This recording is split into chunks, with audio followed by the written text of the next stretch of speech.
Chief James and Sazini were the perfect couple. They met at the university in the 90s. She was taken by his charm and quick wit.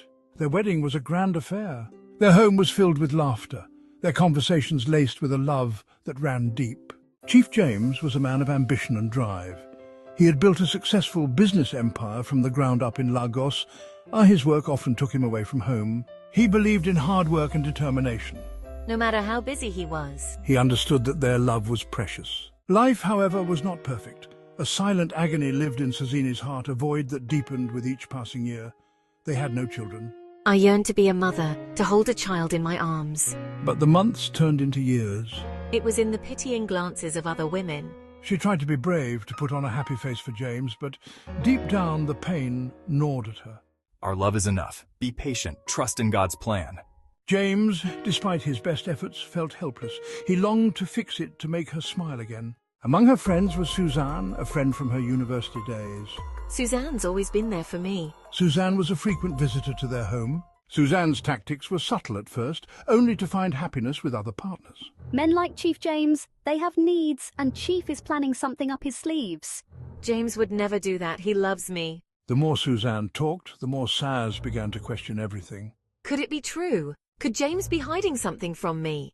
You're a beautiful woman, Saz. You deserve a man who will appreciate you. Suzanne, sensing Saz's vulnerability, turned up the heat. She painted a picture of James living a double life, planning to marry again and sending her abroad. Saz, her heart torn between love and doubt, found herself drawn to Suzanne's poisonous words. Suzanne was ready to harvest the bitter fruit of her betrayal. Suzanne, fueled by envy and malice, devised a plan to destroy Saz and James's marriage. Suzanne knew just the person to help her execute this wicked scheme. She found him loitering in a dingy bar, his eyes hungry, his spirit broken. The plan was set in motion with chilling precision. Suzanne booked a room in a luxurious hotel. She informed James secretly that his wife is having an affair and told him the exact place Saz will be on the arranged date. He's planning to leave you. James was bewildered and confused, feeling betrayed by his loving wife.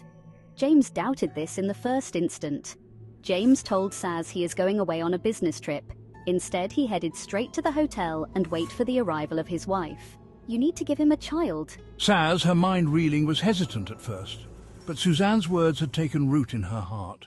This young man, he can help you. It'll be our little secret. Saz, torn between her love for James and the fear of a childless future, felt herself being swept away by Suzanne's lies. The young man, a mere pawn in Suzanne's game of deceit, was presented to Saz as her savior. He was handsome in a boyish way, assured her that their encounter would remain a secret. Saz, her mind clouded by grief, agreed to meet the young man at the hotel. All her conversation with Suzanne was all along a plan to destroy her loving marriage due to act of jealousy, as the whole information was relayed to him by Suzanne. His heart pounded in his chest, a mixture of anger and disbelief coursing through his veins. He couldn't believe that his wife could deceive him in this magnitude. A knot of dread tightened in Chief James's stomach with each passing moment. His heart ached with a potent mix of betrayal and concern. He needed proof, irrefutable evidence of his wife's betrayal. He waited in his car, parked across the street from the hotel, his eyes fixed on the entrance. Just as despair threatened to engulf him, James saw her. She looked lost, adrift in a sea of doubt and fear, a puppet dancing to the tune of Suzanne's lies.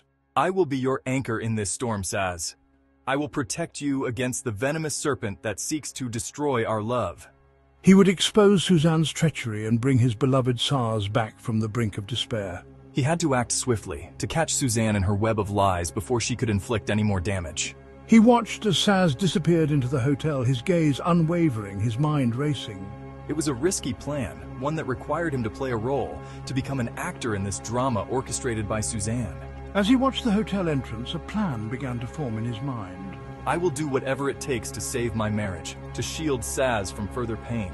But he was determined to do whatever it took to save his marriage, to shield Saz from further pain.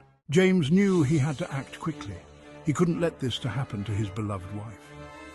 He pulled his cap low over his brow, concealing his features, and slipped into the hotel.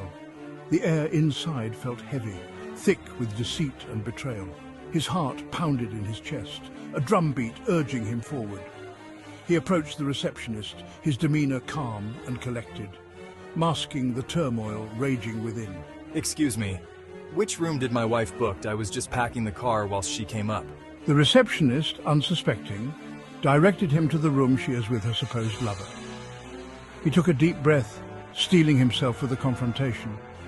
He had to tread carefully. James's heart pounded in his chest as he made his way to the room number provided by the receptionist. He took a deep breath, steeled himself for the confrontation, and knocked on the door. Silence. He knocked again, this time more firmly. The door creaked open, revealing a young man, his face flushed, his clothes disheveled. James's blood ran cold.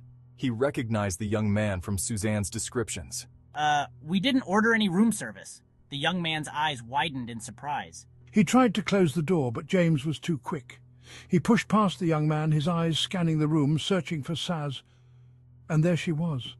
Saz, sitting on the edge of the bed, her face pale, her eyes wide with a mixture of fear and shame. The sight of his beloved wife, his soulmate in this compromising situation, shattered something within him. The world seemed to tilt on its axis. His legs gave way and he crumpled to the floor, his heart a leaden weight in his chest. He stared up at his wife, his eyes filled with a pain so profound it defied words. The woman he loved, the woman he had trusted with his heart and soul, had betrayed him in the most unimaginable way. The room seemed to spin, the walls closing in on him, but her words were lost on him, drowned out by the roaring in his ears, the crushing weight of betrayal that threatened to suffocate him. James, please look at me.